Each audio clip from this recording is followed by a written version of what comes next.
இரவு தூக்கம் வரவில்லையா? உங்கள் கிட்னி உங்களுக்கு கொடுக்கும் வார்னிங் இதுவாக இருக்கலாம். நம் உடம்பில் கிட்னி அதாவது சிறுநீரகம் ஒரு சூப்பர் ஹீரோ மாதிரி வேலை செய்யும் ஒரு உறுப்பாகும். நம் உடம்பில் இருக்கிற தேவையில்லாத கழிவுகள் நச்சுப் பொருள்கள் எல்லாற்றையும் வடிகட்டி வெளியே அனுப்புகிற முக்கியமான வேலையை அது செய்கிறது. மேலும் நாம் ஆரோக்கியமாக இருக்க கிட்னி ரொம்பவும் அவசியமாகும். ஆனால் நம்முடைய தவறான பழக்க வழக்கத்தையும் கெட்ட பழக்கங்களையும் சில சமயம் கிட்னி பாதிப்படையலாம்.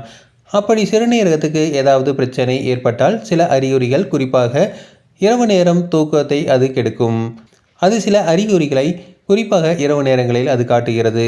இரவு நேரத்தில் செய்யும் எச்சரிக்கையில் முதலாவதாக, இரவு தூங்கும் போது திடீரென உங்கள் கால்களிலோ அல்லது கைகளிலோ தசைப்பிடிப்பு ஏற்படும்.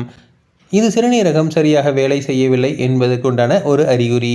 நம் உடம்பில் இருக்கிற பொட்டாசியம், கால்சியம் போன்ற முக்கியமான தாதுக்கள் சமநிலையில் வைத்துக்கொள்வது சிறுநீரகத்தின் வேலையாகும். அதில் ஏற்றத்தாழ்வு வரும்போதுதான் இப்படி தசைப்பிடிப்பு ஏற்படும். அடுத்ததாக, இரவு தூங்கும் போது கால்களில் ஏதோ ஊறுகிற மாதிரி, குத்துகிற மாதிரி ஒரு உணர்வு வந்து காலை ஆட்டிக்கொண்டே இருக்க வேண்டும் என்று தோன்றும்.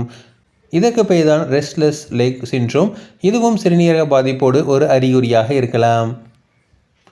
மேலும் தூங்கும்போது உங்களுக்கு மூச்சு விட சிரமமாக இருக்கிறது என்றால் இது ஒரு முக்கியமான அறிகுறி. சிறுநீரகம் சரியாக வேலை செய்யாத போது உடம்பில் இருக்கும் தேவையில்லாத திரவம் எல்லாம் நுரையீரலில் போய் சேர ஆரம்பிக்கும்.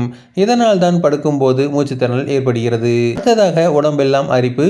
பகல் நேரத்தில் இல்லாமல் இரவு மட்டும் உடம்பில் அதிகமாக அரிப்பு ஏற்படுகிறதா?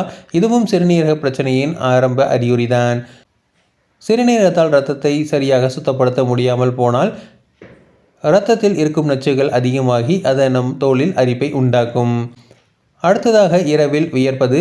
எந்த காரணமும் இல்லாமல் உங்களுக்கு ரொம்ப வியர்க்கிறது என்றால் இதுவும் சிறுநீரக நோயோட அறிகுறியாக இருக்கலாம். உடம்பில் நச்சுக்கள் அதிகமாக சேரும்போது வளர்சிதை மாற்றத்தில் ஏற்றத்தாழ்வுகள் ஏற்படும். இப்படி அதிகமாக வியர்வை ஏற்படலாம். இந்த அறிகுறிகள் எல்லாம் சாதாரணமாக தெரியலாம், ஆனால் இது நம் உடம்பில் முக்கியமான உறுப்பான சிறுநீரகத்தின் கொடுக்கும் எச்சரிக்கை மணி. இது மாதிரி அறிகுறிகள் உங்களுக்கு இருக்கிறது என்றால் பயப்படாமல், தாமதிக்காமல் உடனே ஒரு நல்ல மருத்துவரை அணுகுவது நல்லது.